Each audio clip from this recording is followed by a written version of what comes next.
नमस्कार दोस्तों, YSR education channel पर आपका हार्दिक स्वागत अभिनंदन है।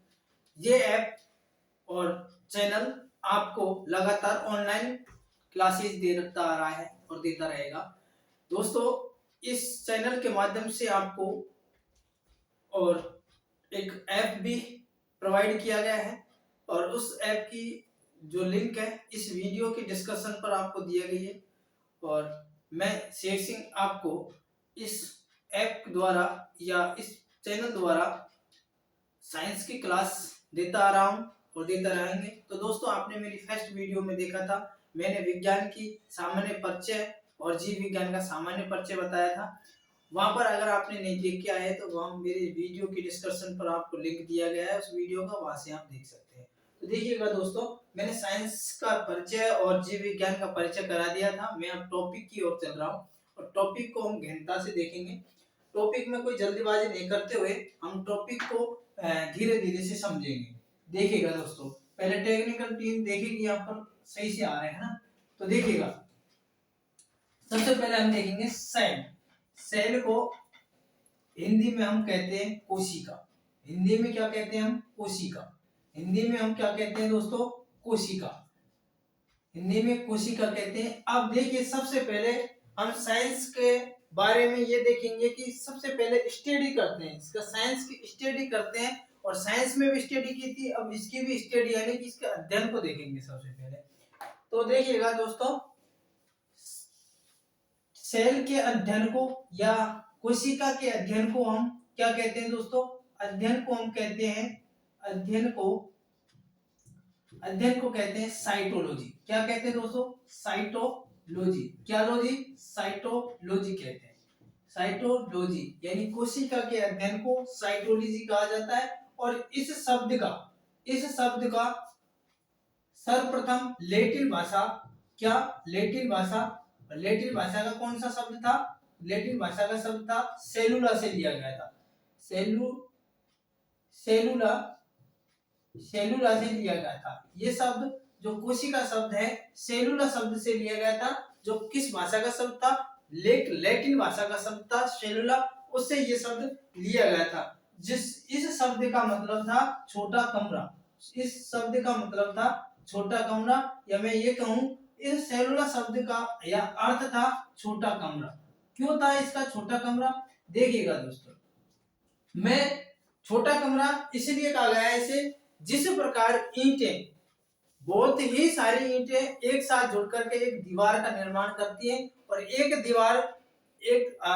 चार दीवार जो मिलकर इस अनेक दीवार मिलकर एक कमरे का करती हैं और कमरा एक भवन का निर्माण करता है, बहुत सारी बिल्डिंग का निर्माण करता है। देखिएगा दोस्तों, इस प्रकार यहाँ पर हम देखते हैं जिस प्रकार ईंटें हैं, ईंटों को आपस में जोड़ देते हैं, तो क्या करते हैं? ये दीवार का निर्माण करते हैं। किसका करते हैं? दीवार का निर्माण करते हैं।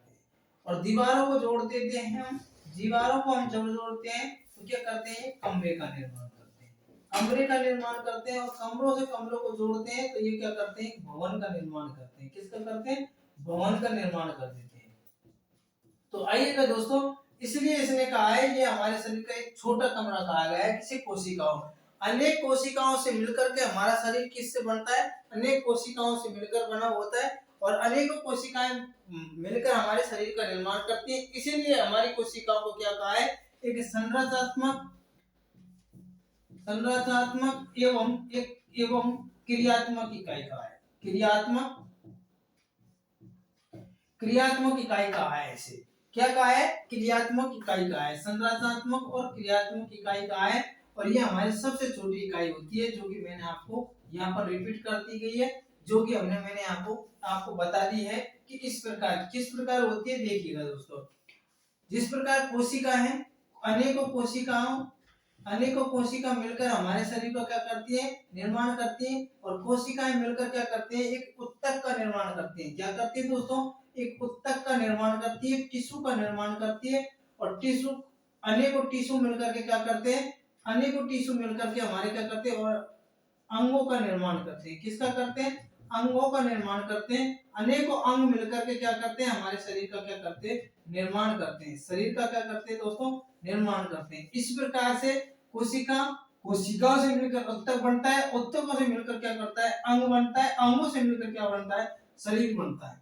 हमारा शरीर अनेक कोशिकाएं मिलकर के हमारे शरीर का निर्माण करते हैं और ये संरचनात्मक इकाई होती है। अब देखिए दोस्तों, जिस प्रक्रिया हम जैसी भी प्रक्रिया प्रतिक्रिया करते हैं, उन प्रतिक्रिया में सहयोग किसका होता है, कोशिका का होता है। जैसे हमारा हाथ चल रहा है, हाथ फिर रहा है, हम घूम रहे हैं, चल रहे हैं, फिर रहे हैं, डुल रहे हैं, तो ये सारी क्रिया किसकी होती है, कोशिकाओं की क्रिया होती है। तो देखिएगा दोस्तों, मैं आगे की ओर देखता हूं। देखिएगा, सबसे पहले मैं एक बार रिपीट कर देता हूं। सेल, सेल को इंग्लिश में क्या कहते हैं, सॉरी हिंदी में कोशिका कहते हैं, और कोशिका के अध्ययन को साइटोलॉजी कहते हैं, साइटोलॉजी कहते हैं। और इस ये लैटिन भाषा का शब्द था सेलुला, लैटिन भाषा का शब्द था सेलुला, सेलुला, और सेलुला शब्द का मतलब होता है छोटा कमरा, इसका अर्थ था छोटा कमरा। ये हमारे शरीर की क्रियात्मक एवं संरचनात्मक इकाई है। ये सबसे छोटी इकाई हमारी सबसे छोटी इकाई है। क्या है हमारी सबसे छोटी इकाई, कोशिका इकाई है।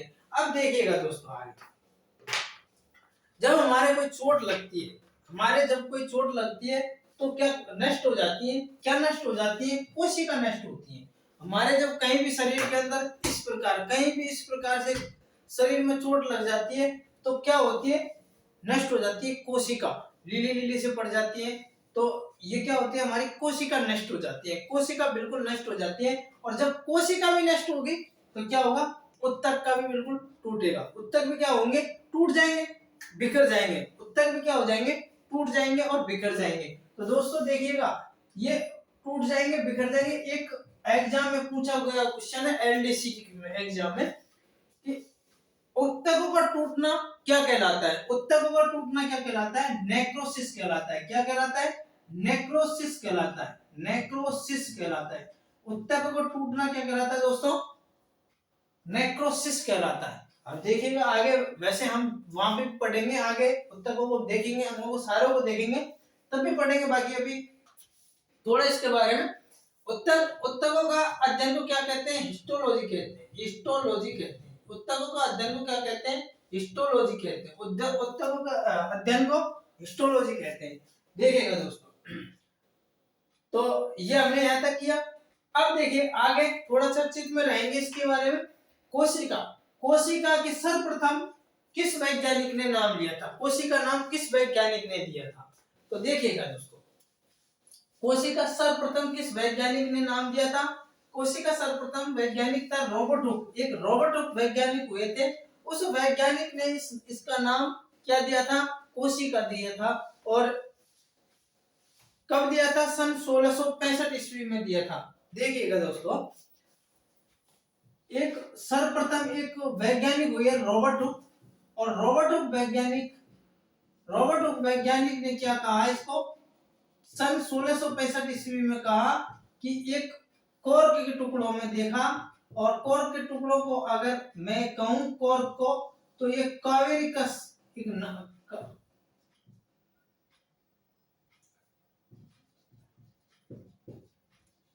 कावेरिकस सुवेरिन नामक एक वृक्ष है, सुवेरिन नामक वृक्ष है। इस वृक्ष के छाल से कॉर्क को हम क्या करते हैं, प्राप्त करते हैं, इस कॉर्क को प्राप्त किया जाता है। देखिएगा दोस्तों, आगे इस कॉर्क के टुकड़ों में किस प्रकार की दिखी, मधुमक्खियों की छत्ते की नुमा, मधुमक्खी की छत्ते की नुमा एक छिद्र के समान ये सूक्ष्म कणों को देखा। और इनको देखा था किसने, रॉबर्ट हुक ने, रॉबर्ट हुक ने देखा था इसे। और ये क्या है कि उस प्रकार सीधे तरीके से नहीं दिखी थी, और इसे किस प्रकार देखा गया था, सूक्ष्मदर्शी द्वारा, सूक्ष्मदर्शी द्वारा देखा गया था, सूक्ष्मदर्शी द्वारा इसको देखा गया था। और ये कौन सी कोशिकाएं थी, ये कोशिकाएं थी मृत कोशिका। ये कौन सी कोशिकाएं थी, मृत कोशिकाएं थी। ये मरी हुई कोशिकाओं का इसने देखा था, और इसका नाम क्या दिया था, फिर इसने कोशिका दिया था। इसका क्या नाम दिया था, कोशिका नाम दिया था। रॉबर्ट हुक ने सन 1665 ईस्वी में कॉर्क के टुकड़ों में इसको क्या देखा था, कॉर्क के टुकड़ों को कहां से प्राप्त किया जाता है, केवेरिका सुवेरिन नामक एक वृक्ष है, उस वृक्ष के छाल से इसे प्राप्त किया जाता है। और उस वृक्ष में से सूक्ष्मदर्शी द्वारा देखा, और इस मृत कोशिका को देखा गया था। तो देखिएगा दोस्तों, आगे जब इन्होंने देखा तो मृत कोशिका को देखकर ये तो चले गए, मृत कोशिका को इनका जो काम था वो करके चले गए। आगे देखिए जीवित कोशिका को भी देखना जरूरी था, तो जीवित कोशिका को कहां पर देखा गया था? देखो कई कई पुस्तकों में इस प्रकार भी लिखा गया है कि जीवित कोशिकाओं को जंतुओं में देखा सबसे पहले। किस में देखा था? जीवित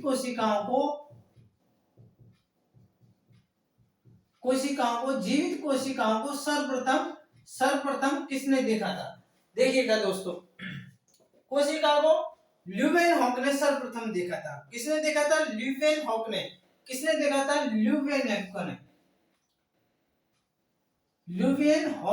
ल्यूवेनहॉक ने सर्वप्रथम इसे किस में देखा था? देखिए दोस्तों, कई कई पुस्तकों में ये भी लिखा है, जैसे ये सुबह दंत मंजन कर रहे थे, दंत मंजन करते करते इन्होंने जब थूका तो इन्होंने जो दंत कर रहे थे तो उसमें जो दांतों में जो खुरचन निकलती है उसमें देखा था। कहीं कहीं ये लिखा हुआ है कि पुस्तकों में कि इनके मवाद में भी देखा था, मवाद में भी देखा। लेकिन कई कई पुस्तकों में डेफिनेटिव तरीके से जो ऑथेंटिक तरीका है उस तरीके में कहा गया है कि तालाब के देखा गया था। कहां पर देखा गया था? तालाब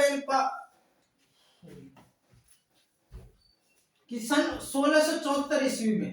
कहां पर? सन 1674 ईस्वी में ल्यूवेनहॉक ने अपने दंत मंजन कर रहा था तो क्या कहां देखा था? मैंने आपको अभी बताया था कि खुरचन में, दांतों की खुरचन में एक मवाद में कहां पर? एक मवाद में देखा था ल्यूवेनहॉक ने। इन दोनों जगहों से जीवित कोशिकाओं का जंतुओं में देखा था। किस में देखा था? जंतुओं में देखा था। किस में देखा था दोस्तों? जंतुओं में। इन्होंने जंतुओं में देखा था। ल्यूवेनहॉक ने सन 1674 ईस्वी में दांतों की खुरचन में देखा था और मवाद में देखा था। ये तो थी जंतुओं की बात। किसकी? ये थी जंतुओं की बात। अब आगे आती है पादपों में। पादपों में किसने देखा था? देखिएगा दोस्तों, आगे पादपों में किसने देखा था? ये आपको पादपों में दो वैज्ञानिक हुए थे, मालपीवी और गुरु। ये दो वैज्ञानिक हुए थे, मालपीवी और गुरु। इन मालपीवी यानी मालपीवी किसका? पीवी गुरु का। मालपीवी किसका? गुरु का। मालपीवी और गुरु दो वैज्ञानिक हुए थे। इन्होंने शैवाल में देखी थी। किन्होंने? पादपों शैवाल में देखी थी। किस में देखी थी दोस्तों? शैवाल में देखी थी। और शैवाल हमारे शरीर में महत्वपूर्ण प्रोटीन बहुत अधिक मात्रा में प्राप्त करते हैं। शैवाल क्या प्राप्त कराते हैं? प्रोटीन प्राप्त करते हैं। और इसके अध्ययन को क्या कहता है? क्या शैवाल के अध्ययन को फिजियोलॉजी कहा जाता है। लॉजी कहलाता है। क्या कहलाता है? शैवाल के अध्ययन को फाइलोजी कहा जाता है। फैकोलॉजी नहीं, फाइकोलॉजी कहलाता है। फाइकोलॉजी कहलाता है। फाइकोलॉजी नहीं, फाइकोलॉजी कहलाता है। फाइकोलॉजी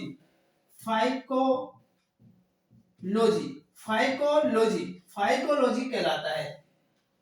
शैवाल के अध्ययन को क्या कहते हैं? फाइकोलॉजी कहते हैं। अब देखिएगा दोस्तों, यहाँ से बहुत ही सारे क्वेश्चन आपको यहाँ से प्लॉट अप हो सकते हैं। यहाँ हमने क्वेश्चन एमसीक्यू भी साथ साथ में कराएंगे। सबसे पहले देखिएगा क्वेश्चन को हम देखते हैं। सर्वप्रथम कोशिका नाम किसने दिया? रॉबर्ट हुक ने दिया। सर्वप्रथम किसने दिया था? रॉबर्ट हुक ने सन 1665 ईस्वी में कोर के टुकड़ों में देखा। सोवेरिन नामक वृक्ष से इसके कोर को प्राप्त किया जा सकता है, जो कि मृत कोशिका थी। जीवित कोशिका की खोज ल्यूवेनहॉक ने की थी, जंतुओं में की थी। कब की थी? 1674 ईस्वी में की थी। और कहां पर की थी? दांतों की खुरचन में और इनमें की थी, और मवाद में की थी। पादपों में किन्होंने की थी? मालपीवी और गुरु ने की थी।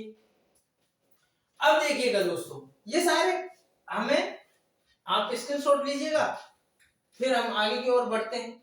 कोशिका को हम कर रहे हैं तो इसका थोड़ा ध्यान भी रखना जरूरी है हमें।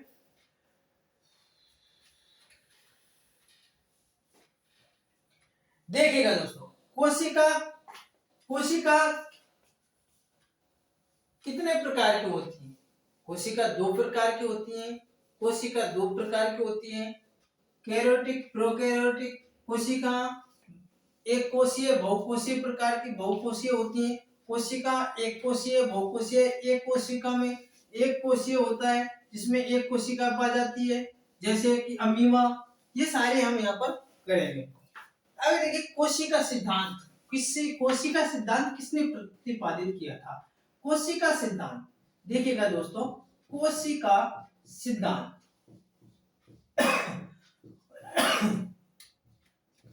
कोशिका सिद्धांत हमारे दो वैज्ञानिक हुए थे। कौन से वैज्ञानिक हुए थे? दो वैज्ञानिक हुए थे। पहला तो कौन? स्लाइडेन। कौन सा? स्लाइडेन। स्लाइडेन और स्वान, दो वैज्ञानिक हुए थे, स्लाइडेन और स्वान। इस दोनों वैज्ञानिकों ने ये कहा था, अनेकों कोशिकाएं मिलकर क्या करते हैं? हमारा शरीर का क्या करते हैं? निर्माण करते हैं। क्या करते हैं? हमारे शरीर का ये निर्माण करते हैं। तो ये कोशिका सिद्धांत किसने दिया था? स्लाइडेन और स्वान ने दिया था। कोशिका सिद्धांत कब दिया था? 1839 1838 दोनों में दिया था। इन्होंने दोनों में दिया था, स्लाइडेन और स्वान ने। इन दोनों ने ये कहा था कि अनेकों कोशिका मिलकर हमारे शरीर का क्या करती है? ये निर्माण करती है। अब देखिए इन्होंने तो दे दिया था, ये इन्होंने ये देकर के ये तो चले गए, लेकिन एक वैज्ञानिक आया था, विच्रो। कौन सा? विच्रो। कौन सा? विच्रो। अगर ये वैज्ञानिक आया था विच्रो, और वैज्ञानिक ने कहा था, इस पूरा वैज्ञानिक का नाम अगर देखेंगे, विच्रो ही वो है, कोई दिक्कत नहीं है। रुडोल्फ भी लिख सकते हैं इसको, रुडोल्फ विच्रो। रुडोल्फ विच्रो आया था, और इस वैज्ञानिक ने कहा था कि कोशिका जो है पुनर्निर्मित होती है। क्या होती है? पुनर्निर्मित होती है। यानी कि अगर ये सीधे तरीके से अपन कहें कि कोशिका पुरानी कोशिकाएं पुरानी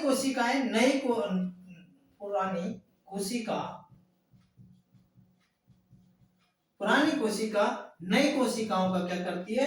नई कोशिकाओं का निर्माण करती है। क्या करती है? पुरानी कोशिकाएं नष्ट हो जाती है, तब क्या करती है? आपस में जॉइंट हो जाती है, और जब जॉइंट होती है तो ये क्या करती है? नई कोशिका का निर्माण करती है। क्या? किस प्रकार? कहीं हमारे शरीर में चोट लग जाती है, नीलापन पड़ जाता है। क्या पड़ जाता है? नीलापन पड़ जाता है। और ये नीलापन 2 या 3 दिन रहता है, और 2-3 दिन में हमारे बिल्कुल सही हो जाता है। तो क्या होता है? नई कोशिका का निर्माण होता है। पुरानी कोशिका नष्ट हो जाती है और नई कोशिका का निर्माण करती है। ये तो आपको पता है, आपको कौन कौन सी कोशिकाओं से मिलकर बनते हैं, ये तो सारी आपको विस्तृत बातें।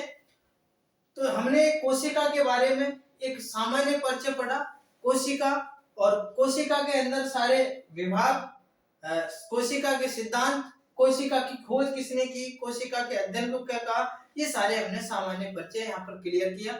दोस्तों, अगर आपको हमारा ये वीडियो समझ आए, अच्छे से लगे, तो ज्यादा से ज्यादा लाइक करें, शेयर करें और कमेंट करें, और दोस्तों तक शेयर करें। और दोस्तों, हमारा अगर आपने ऐप डाउनलोड नहीं किया है तो हमारा ऐप हमारे वीडियो के डिस्क्रिप्शन पर लिंक दिया गया है, वहां से आप प्राप्त कर सकते हैं। और वहां पर आपको इसकी पीडीएफ और वहां के एमसीक्यू वहां पर आपको दिए गए हैं। तो धन्यवाद दोस्तों।